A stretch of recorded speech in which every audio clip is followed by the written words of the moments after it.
Pandas.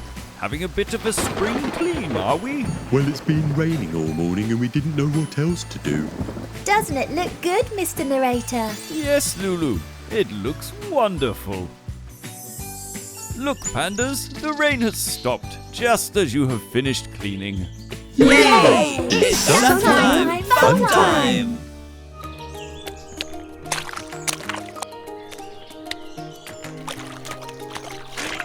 That was brilliant, but now I'm hungry.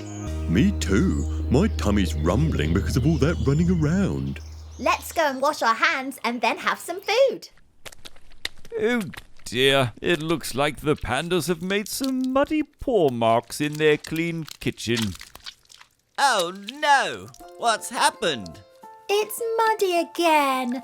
Well, I'm not cleaning it. I worked really hard this morning. I worked really hard too. I spent ages mopping the floor. I don't want to do it again. Well, someone has to do it. I'm hungry and need a bamboo pizza. Mr. Narrator, we need your help. Yes, I can see that. What's the problem, Pandas? No one wants to clean up all this mess because we worked so hard this morning and we are hungry. Ah, that is a problem. You know, there is a wonderful story in the Bible where Jesus' friends had very muddy feet, and I think they were probably leaving muddy footprints too.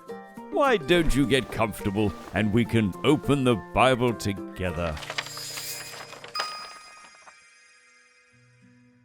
Hello, I'm Joanna, and I'm going to read you a story called The Servant King.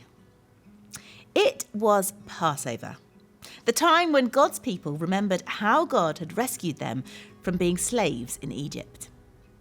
Every year they killed a lamb and ate it. The lamb died instead of us, they would say. But this Passover, God was getting ready for an even greater rescue. Jesus and his friends were having the Passover meal together in an upstairs room. But Jesus' friends were arguing. What about? They were arguing about stinky feet. Stinky feet? Yeah, that's right, stinky feet.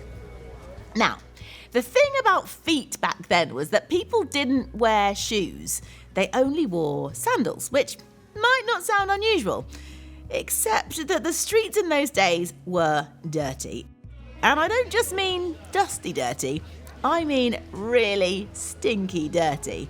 With all those cows and horses everywhere, you can imagine the stuff on the street that ended up on their feet.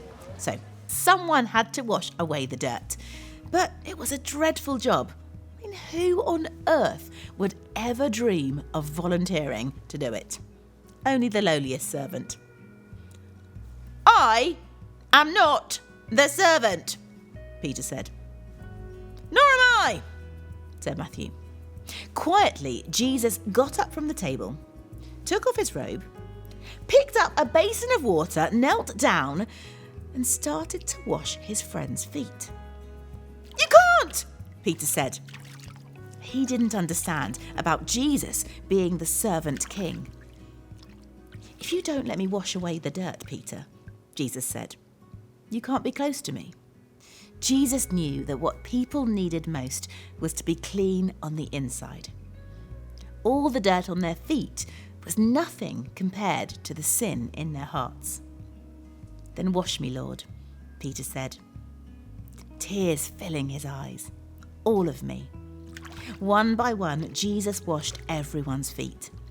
I am doing this because I love you, explained Jesus. Do this for each other. Now, one of Jesus' friends had made a bad plan.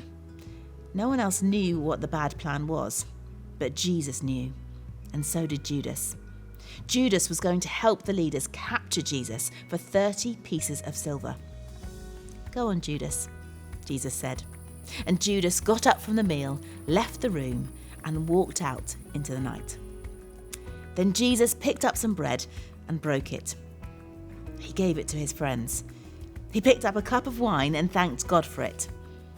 He poured it out and shared it. My body is like this bread. It will break, Jesus told them. This cup of wine is like my blood. It will pour out. But this is how God will rescue the whole world. My life will break and God's broken world will mend.